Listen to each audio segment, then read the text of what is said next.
In this explainer series, 9news.com.au is examining the concerns and fears around natural disasters, examining potential impacts on Australia.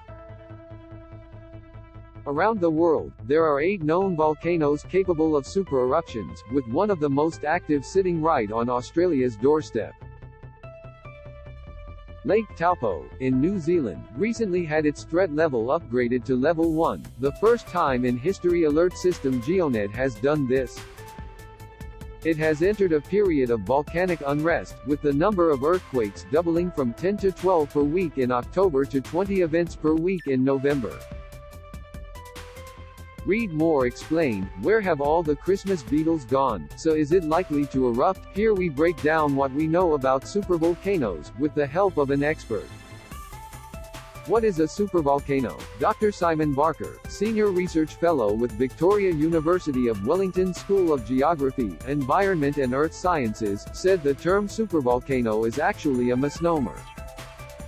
It's a little bit of a meaningless term, he said. A supervolcano is essentially a volcano that has hosted a supereruption.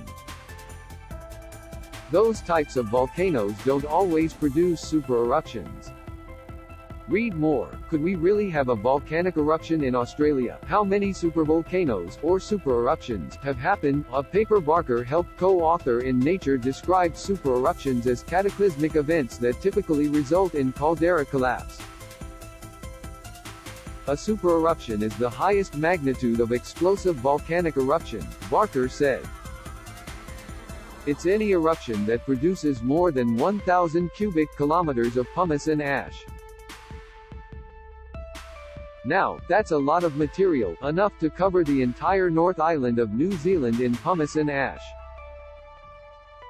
If you think of the January eruption of Tonga, if that went on for days and weeks, that would be a supereruption. They are very, very big, just mind-blowing, you can't even imagine it. Read more. What to do if you encounter a deadly snake, spider or jellyfish. Barker said scientists have honed in on more than a dozen supereruptions, looking closely at geological records. Over the past 2.5 million years, there's been about 13 supereruptions that we know of, Barker said. But there is a possibility eruptions that are no longer preserved, especially if it was under the ocean. Read more. Australia's 4th COVID-19 wave. What you need to know. Where did these supereruptions happen? The 13 known supereruptions are scattered across 6 countries. There's Yellowstone, Long Valley and Valles, all in the US, Cerro Galán in Argentina, Atitlan in Guatemala, Toba in Indonesia, Mount Aso in Japan. And of course Lake Taupō, on New Zealand's North Island. All of these calderas are still active today.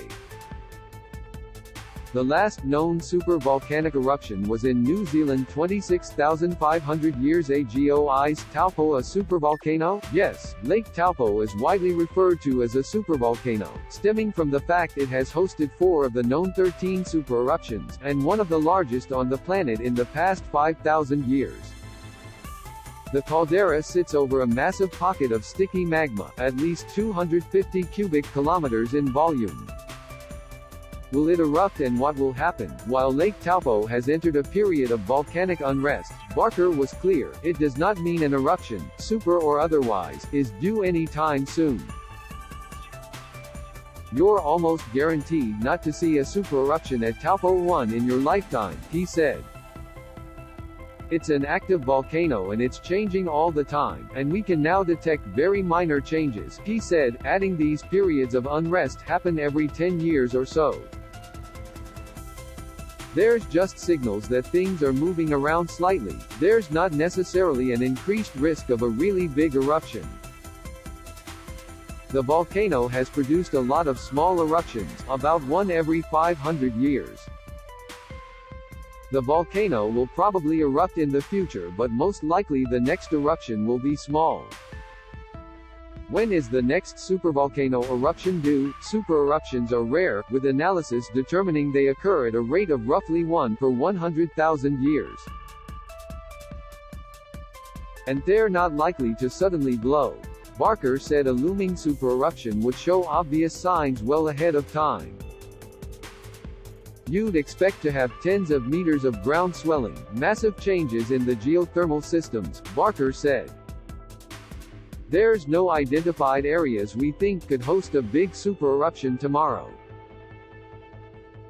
We think quite a sequence of events has to happen, probably in terms of decades, or centuries, leading up to it. Can a supervolcano end the world? Scientists from space agency NASA previously said supervolcanic eruptions pose a greater threat to human life and global climate than any asteroid threat.